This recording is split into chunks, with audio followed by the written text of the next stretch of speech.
Tema daripada gereja kita di sepanjang daripada bulan Agustus ini adalah Nurturing Through Prayer. Tema ini merupakan lanjutan daripada tema yang ada pada bulan yang lalu, yakni Nurturing in Church Planting and in Church Growth. Nah, mari kita akan lihat, saudara, ayat daripada firman Tuhan dari kitab Maliakhi pasal yang keempat. Saya berharap agar api doa dan gerakan daripada doa akan kembali kepada gerejanya, khususnya bagi jemaat yang ada di tempat ini. Maliakhi pasal yang keempat ini adalah suatu nubuatan tentang apa yang akan terjadi pada hari-hari terakhir. Maka Nabi Maliakhi menubuatkan salah satu tokoh yang sangat penting di dalam perjanjian lama yang bernama Elia akan diutus kembali untuk mendampingi gereja menghadapi kedatangan Tuhan untuk kali yang kedua. Saudara, mengapa Tuhan menunjuk Nabi Elia untuk mendampingi gereja pada hari-hari terakhir menjelang kedatangan Tuhan untuk kali yang kedua? Nah, kalau kita membaca di dalam kitab Yakobus pasal yang kelima ayat yang ke-16 dan ayat yang ke-17, tidak ada satu hal yang istimewa dengan kehidupan daripada Elia. Karena Elia disebut adalah manusia biasa, sama seperti saudara dan sama seperti saya. Tidak ada kelebihannya dan tidak ada perbedaan yang lain. Tetapi Elia itu memiliki hati yang mudah untuk mengakui dosanya, dan dia memiliki hati yang gampang untuk mengampuni orang lain. Nah, mengapa kita perlu belajar untuk melepaskan pengampunan? Nah, saudara, oleh karena kuasa yang diberikan oleh Tuhan kepada Elia ini adalah satu kuasa yang luar biasa, karena waktu Elia berdoa, surga mendengar, dan waktu Elia berdoa, maka surga merespon doa daripada Elia. Elia berdoa supaya surga menahan hujan selama 3 tahun dan 6 bulan, dan surga melakukan apa yang diminta oleh Elia. Dan bumi tidak pernah ada setetes pun hujan yang turun dari langit sehingga kekeringan melanda seluruh dunia. Dan Elia berkata, jangan sampai hujan itu turun dari langit sampai aku yang mengatakannya. Anda bisa bayangkan perkataan-perkataan seperti itu bisa didengar di surga. Dan setelah tiba waktunya, maka Elia berdoa, sekarang bukakan tingkap-tingkap langit, bukakan pintu-pintu surga dan curahkan hujan. Dan yang luar biasa, Tuhan mendengar doa daripada Elia. Dan kuasa seperti inilah yang akan melengkapi dan menyertai gereja pada hari-hari terakhir. Itu garis bawahi, saudara. Nah, bagaimana kita bisa mengakses dan bagaimana kita bisa memiliki kuasa di mana waktu kita berbicara di bumi, maka surga mendengar. Waktu kita memohonkan permohonan di kamar kita yang tersembunyi, maka surga akan merespon. Saudara yang dikasih oleh Tuhan, Yakobus, Apostle of Faith, mengajarkan kepada kita, karena itu hendaklah kamu saling mengaku dosamu dan saling mendoakan, supaya kamu sembuh. Doa orang yang benar bila dengan yakin didoakan sangat besar apa? Kuasanya. Kenapa doa kita kehilangan kuasanya? Saudara, oleh karena kita enggan untuk mengaku dosa dan kita enggan untuk saling mendoakan. Apa yang terjadi dalam institusi kepolisian ini adalah salah satu daripada konfirmasi dari apa yang kita renungkan pada pagi hari ini. Untuk mengaku dosa susahnya bukan main. sampai harus dibentuk tim khusus. Dan apa yang terjadi dalam institusi kepolisian ini itu sangat-sangat menghancurkan hati kita. Mengapa? Oleh karena, mohon maaf, institusi kepolisian itu adalah seperti sapu untuk bangsa ini membersihkan kejahatan, membersihkan pelanggaran-pelanggaran daripada hukum yang ada di negeri ini. Tapi justru yang sekarang bermasalah adalah institusinya yang dikotori oleh beberapa oknum tertentu. Sehingga orang bertanya, kok bisa ya polisi tembak polisi, polisi bunuh polisi, dan yang luar biasa, dua-duanya Kristen. Ini yang membuat saya bertanya-tanya, apa yang diajarkan oleh gereja sehingga orang Kristen yang sudah dipakai, ditempatkan oleh Tuhan dalam satu institusi untuk membersihkan bangsa dan negara ini, justru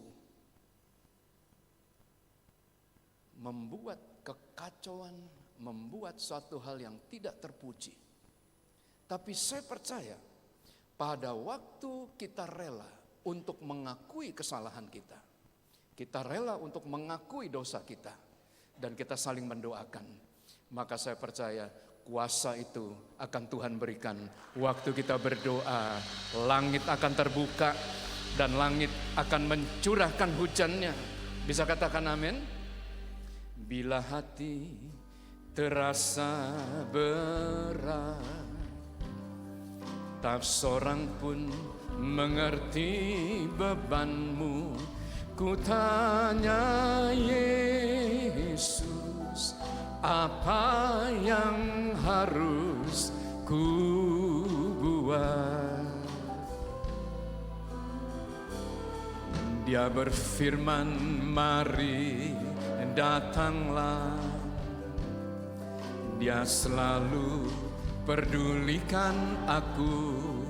Ku tanya Yesus, Dia pikul segala bebanku. Sujud di altarnya, ku bawa hidupku,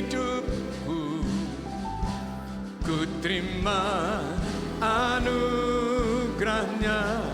Dia ampuniku dan bebaskanku. Dia ubah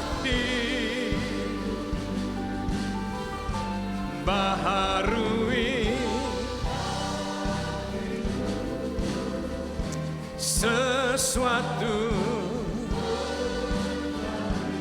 saat datang di altarnya. Mukjizat terjadi, mukjizat kesembuhan terjadi, pemulihan terjadi. Kapan, saudara? Saat datang di altarnya.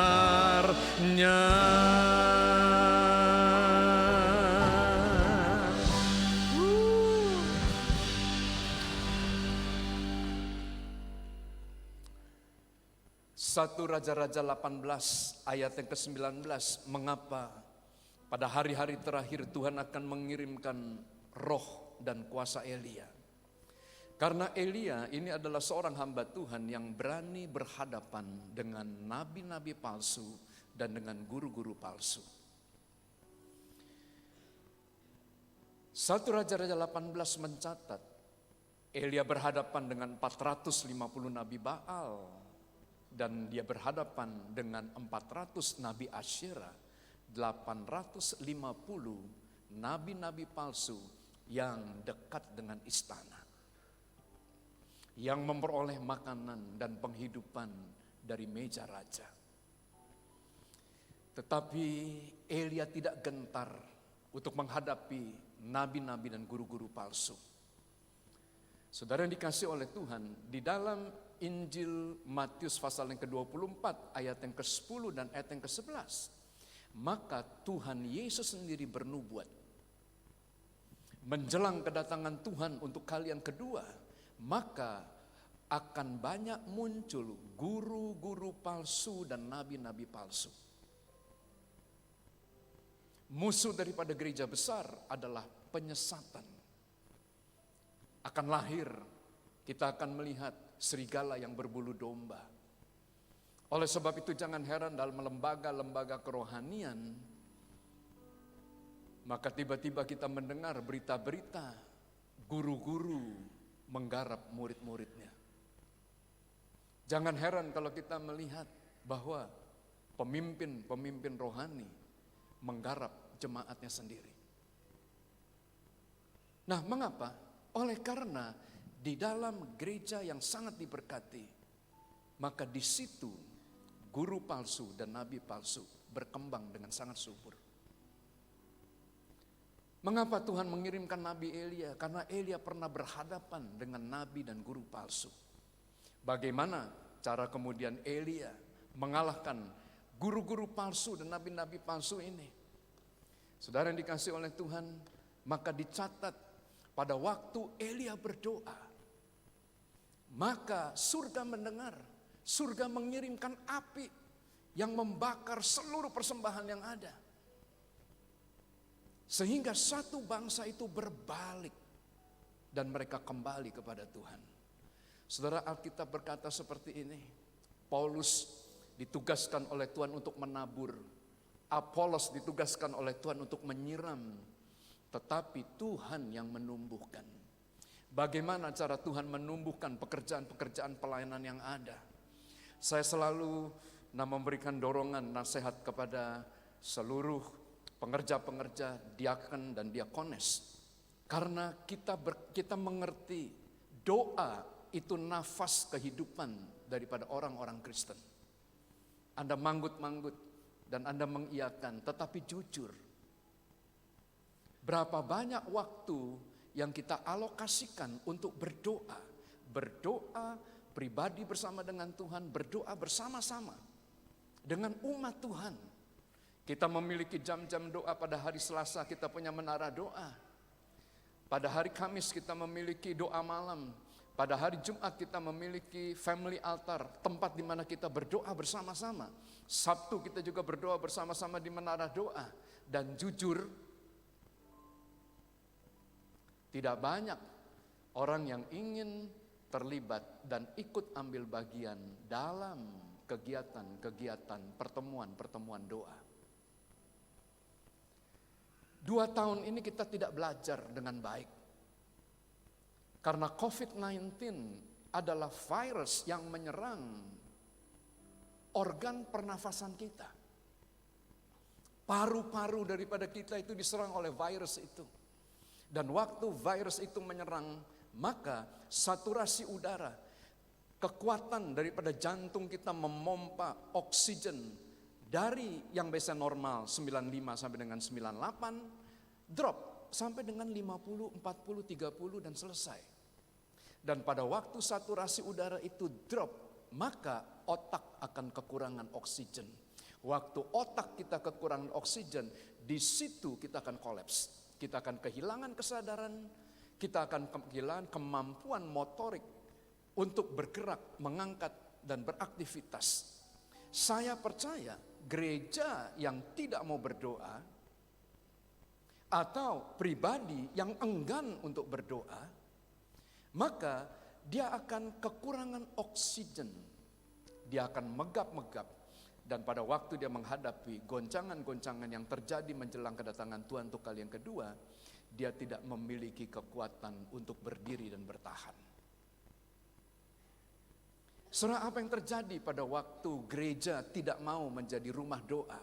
Maka Alkitab mencatat, gereja akan menjadi sarang penyamun, tempat di mana para penyamun itu berkumpul. Nah, apa yang kemudian menjadi permufakatan daripada para penyamun? Maka waktu ke gereja, dia bukan membawa persembahan, tapi dia mulai mencari mangsa, siapa yang saya bisa sembelih. Pada waktu penyamun itu berkumpul bersama-sama, mereka akan memikirkan siapa yang kita rampok. Siapa yang kita akan kerjakan. Bukan makan apa, siapa yang kita makan. Saudara, saya berdoa, kita tidak membangun gereja yang seperti ini. Tapi kita membangun gereja yang suka berdoa. Dan pada waktu gereja berdoa, surga akan mendengar. Waktu surga mendengar, hujan akan dicurahkan. Waktu hujan dicurahkan, kita akan mengumpulkan gandum, anggur, dan minyak. Sujud di altarnya.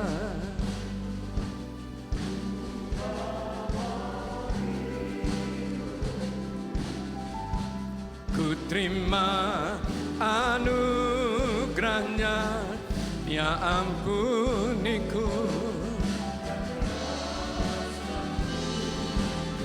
Dia ubah hidupku, baharui hatiku.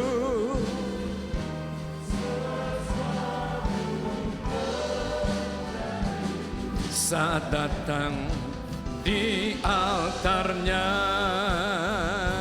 pemulihan terjadi. Kesembuhan terjadi, mukjizat terjadi, mukjizat terjadi saat datang di altarnya.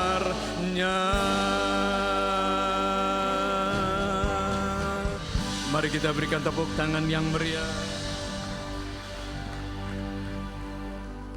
2 Timotius pasal yang ketiga, ayat yang ke-1 sampai dengan ayat yang ke-2. Ketahuilah bahwa pada hari-hari terakhir akan datang masa yang sukar. Masa yang sukar dalam bahasa Alkitab diterjemahkan menjadi masa atau waktu-waktu yang jahat. Oleh sebab itu jangan heran kalau kita melihat kejahatan merajalela di mana-mana.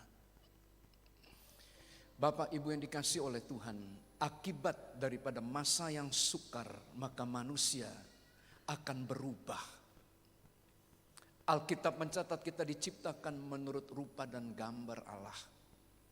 Tapi waktu masa yang sukar itu datang, maka kita menjadi pribadi yang egosentris, mencintai diri kita sendiri. Dan kita melupakan kehidupan sosial seperti yang Tuhan inginkan, yakni Tuhan panggil kita untuk mengusahakan, untuk memelihara, untuk menjaga. Kita dipanggil untuk memberikan nutrisi untuk pertumbuhan bagi orang-orang yang ada di sekeliling kita. Bapak Ibu yang dikasihi oleh Tuhan, pada waktu seseorang menjadi egosentris, maka gambar Allah rusak. Dalam ayat ketiga, keempat, dan kelima, manusia menjadi pribadi yang sangat jahat. Tapi justru di tengah-tengah keadaan yang seperti itu, maka Tuhan mengirimkan roh dan kuasa Elia. Sehingga waktu kita berdoa di dalam Ulangan 28 ayat yang ke-12, Tuhan akan membuka perbendaharaan langit, yakni hujan untuk memberi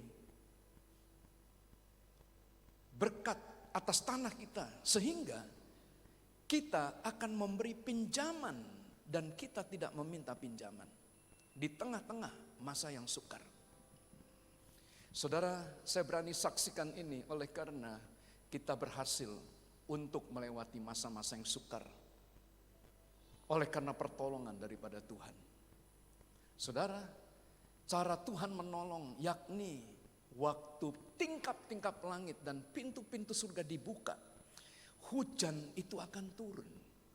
Waktu hujan itu turun dan bumi menerima air yang turun dari langit, maka bumi akan mengeluarkan buahnya. Dan waktu hujan itu turun, dalam Ulangan 11, kita akan mengumpulkan gandum, anggur, dan minyak. Gandum berbicara mengenai jiwa-jiwa, anggur berbicara mengenai kesukaan, dan minyak berbicara mengenai pengurapan. Bukankah kedatangan Tuhan diibaratkan seperti 5 anak dara yang bijaksana dan 5 anak dara yang bodoh? 5 yang bijaksana memiliki pelita dan mereka memiliki cadangan minyak yang cukup. Yang bodoh memiliki pelita tapi mereka tidak memiliki cadangan minyak. Pertanyaannya, mengapa yang bodoh tidak memperoleh cadangan minyak? Saya percaya salah satu jawabannya karena yang bodoh ini tidak berjaga-jaga dan berdoa. Karena dia tidak berjaga-jaga dan berdoa, maka surga tidak menurunkan hujan. Dan waktu hujan itu tidak turun, maka orang yang tinggal di bumi tidak bisa mengumpulkan minyak, gandum, dan anggur. Saudara, oleh sebab itu, maka di tengah-tengah masa yang sukar, Alkitab mengajarkan kepada kita, jika kita sedang menghadapi kesulitan, berdoa. Kenapa? Karena Bapa kita yang di surga baik. Ketuklah, mintalah, dan carilah, maka kamu akan mendapat. Saya percaya pada waktu kita mau merendahkan diri kita berdoa dengan sungguh-sungguh, maka doa orang yang benar sangat besar kuasanya. Sujud di altarnya,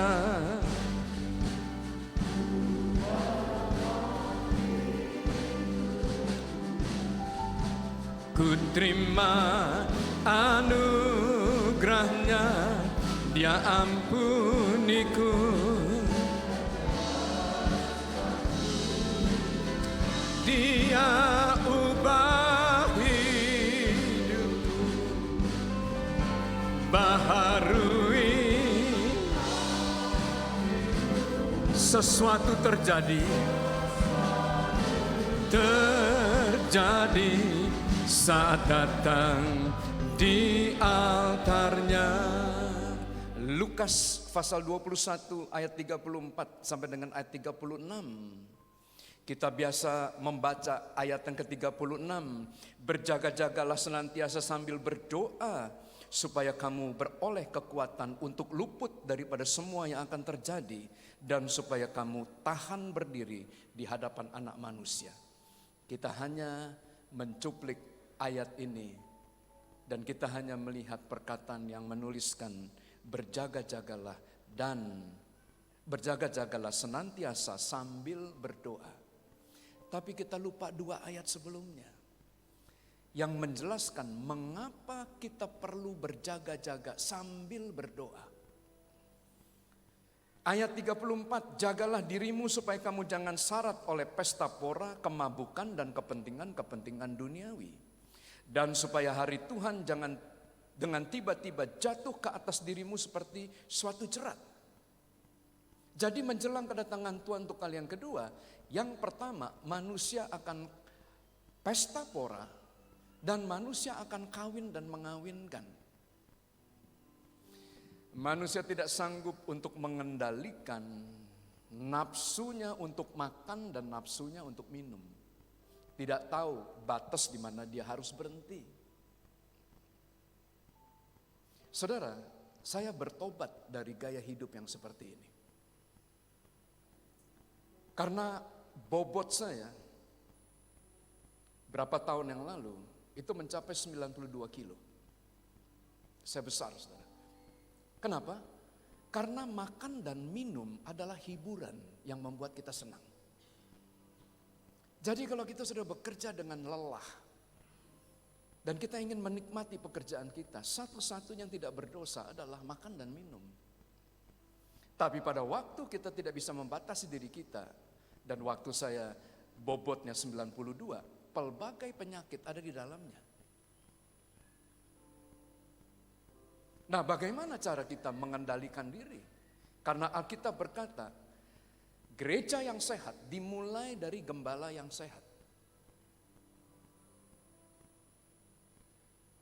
Jadi pemimpin yang sehat akan melahirkan juga usaha-usaha yang sehat. Orang tua yang sehat akan melahirkan anak-anak yang sehat. Saudara, maka saya kemudian membatasi makanan saya.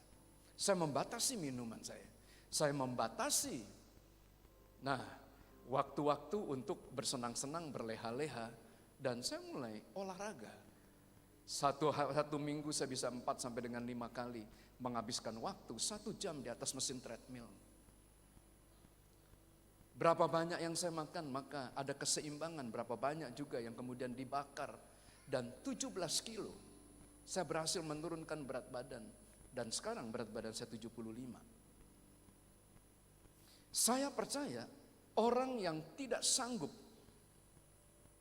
mengendalikan hawa nafsunya dalam hal makan, minum, dan mohon maaf kawin, terjemahkan sendiri, adalah pribadi-pribadi yang kurang berdoa. Kalau dia berdoa, Tuhan akan memberikan kekuatan kepada kita untuk menguasai diri ini.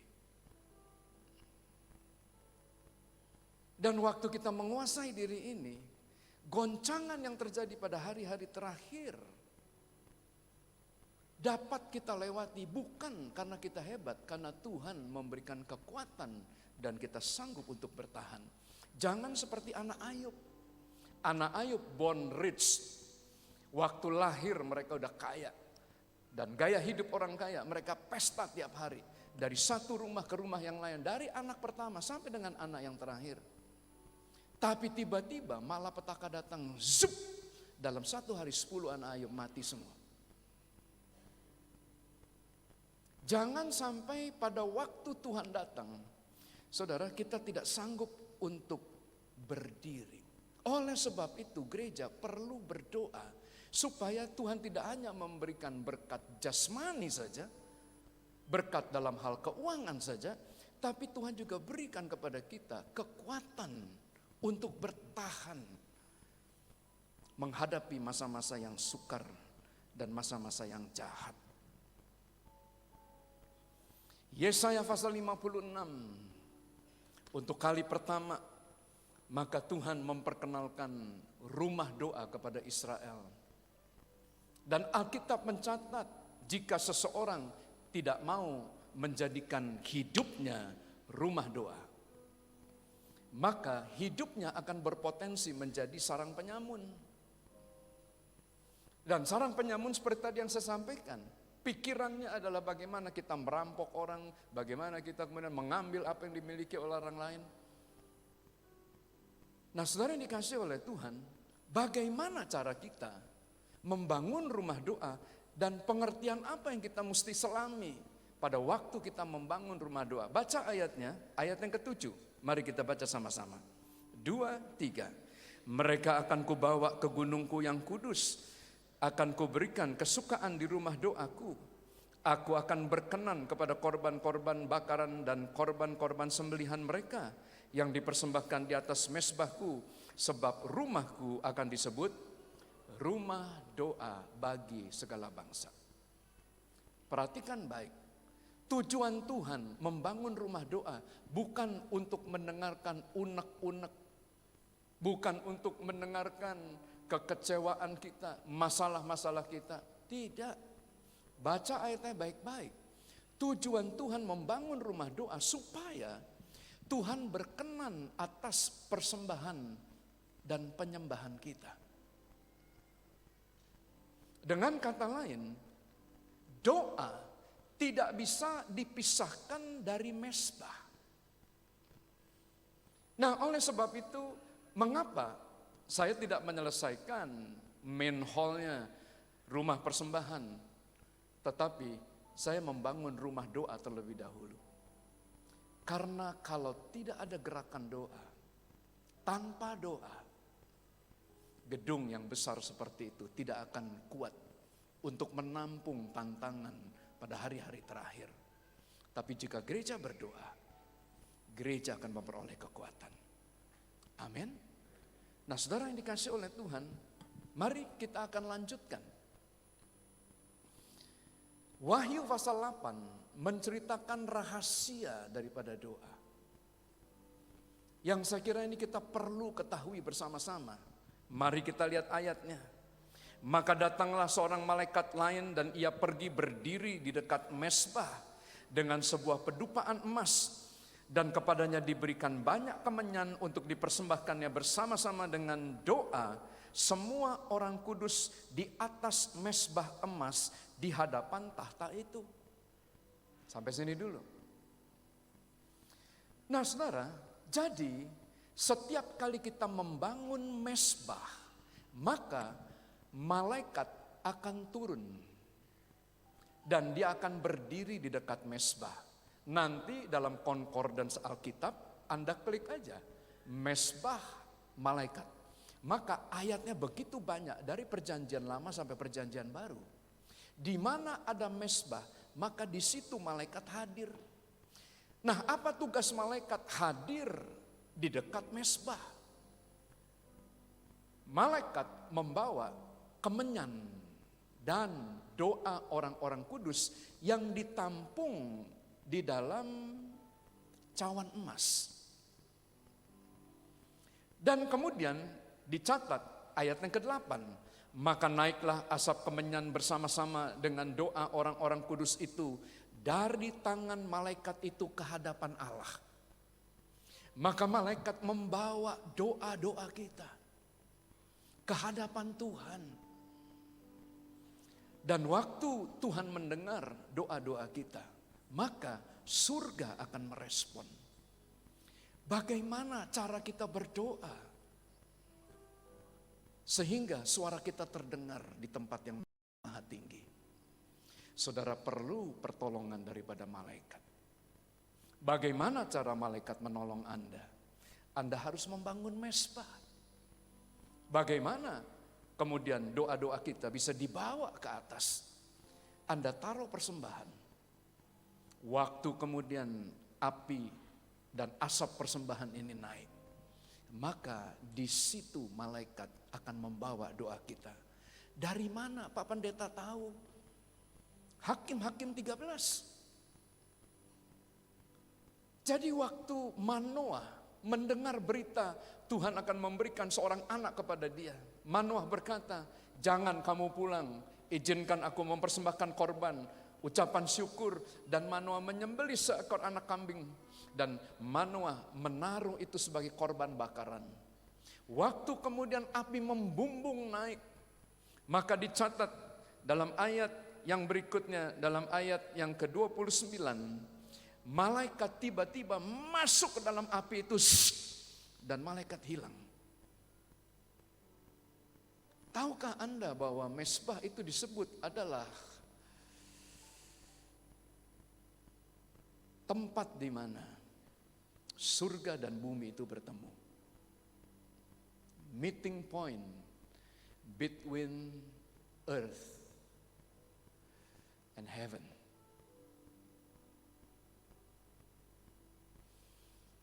Ayat yang ke-24, setelah doa itu naik dan Tuhan menjawab doanya, Simson lahir, Pak. Saudara, bukankah Tuhan memberikan satu kuasa yang luar biasa? Kuasa itu bukan Anda bisa memainkan pedang, memainkan pistol dan senjata tajam yang lainnya. Tapi kuasa itu Tuhan berikan pada waktu kita mau merendahkan diri dan berdoa. Waktu kita berdoa, mukjizat terjadi. Waktu kita berdoa, kesembuhan itu terjadi. Ada Stephen di belakang, saya lihat ada Obed di belakang yang menyaksikan ini. Tuhan mempercayakan kepada saya jemaat yang hanya 119. Bagaimana cara saya mengembangkan gereja ini? Saudara, kami berdoa karena kami merasa kami gak mampu. Dan waktu kami berdoa, saya minta Tuhan, saya minta 500 jiwa Tuhan. 500, Tuhan kasih 500. Saya minta 1000 Tuhan, 1000 datang. Saya minta 2000, 5000, 10.000, Tuhan kasih. Sampai dengan hari ini 50.000 orang datang beribadah. Mengapa itu terjadi? Karena kuasa doa yang Tuhan percayakan kepada kita. Sujud di altarnya, ku bawahi, ku terima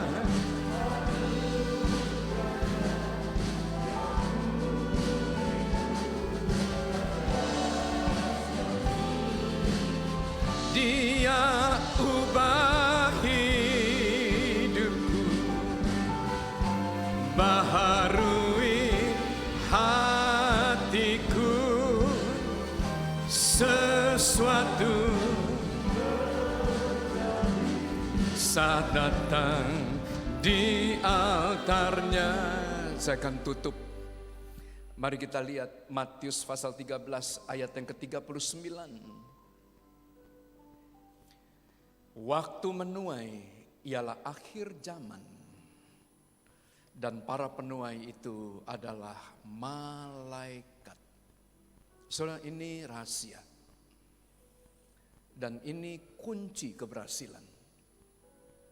Ingat, kita hanya bisa menabur, kita hanya bisa menyirami. Siapa yang menumbuhkan? Tuhan. Tahukah Anda bagaimana gereja yang hanya 119 ini bisa berkembang menjadi jemaat yang puluhan ribu? Saudara, oleh karena saya mengerti prinsip ini, kita berdoa, Tuhan kirimkan malaikat. Tugas daripada malaikat, Ibrani 1 ayat 14 adalah melayani orang-orang yang akan beroleh keselamatan. Kita ini gak tahu, saudara, siapa yang akan diselamatkan, siapa yang tidak. Kita nggak tahu. Siapa yang tahu? Malaikat. Jadi waktu kita berdoa untuk penuaian dan kita berdoa untuk penuai, maka malaikat yang turut bekerja. Malaikat yang akan mengumpulkan, yang akan mendorong jiwa-jiwa untuk datang beribadah. Demikian juga dalam usaha. Malaikat yang tahu siapa yang kemudian memerlukan jasa kita. Sehingga malaikat nanti akan mempertemukan orang yang pas dalam waktu yang pas. Anda baca buku tentang Om William. Kenapa Om William bisa menjadi konglomerat? Karena dia mengakui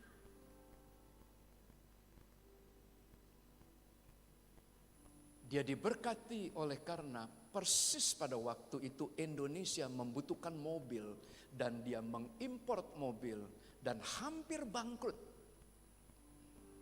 karena mobilnya gak laku. Tapi tiba-tiba boom Pertamina, dan Pertamina kemudian mencari mobil dalam jumlah yang banyak dan tidak ada orang yang bisa menyediakan mobil pada waktu itu dalam jumlah yang banyak. Dan stok dia yang merupakan sebentar lagi itu kuburan dari Om William, tiba-tiba berubah menjadi emas. Dan dia bersaksi bahwa waktu ada dalam tangan Tuhan. Tuhan yang akan mempertemukan. Nah, oleh sebab itu, Imamat pasal yang ke-6 ayat 12 sampai dengan 13. Api yang di atas mezbah itu harus dijaga supaya tetap menyala, jangan dibiarkan padam. Nah, kenapa kalau api di mezbah padam? Api di mezbah padam karena tidak ada kayu yang membakar dan tidak ada persembahan yang dibakar. Waktu api itu padam, Anda boleh berdoa. Percayalah, tidak ada malaikat yang bisa turun naik. Mengapa? Tidak ada mezbah dan persembahannya. Tapi waktu kita menjaga api dan persembahannya ada di atasnya. Saudara, waktu kita berdoa, ada malaikat yang berjaga di dekat mezbah itu. Malaikat menampung doa Anda. Malaikat akan membawa doa Anda di hadapan Allah. Dan waktu Anda berdoa, surga akan mendengar. Waktu surga mendengar, surga akan merespon. Terpujilah nama Tuhan. Sujud di al. Mari kita bangkit berdiri.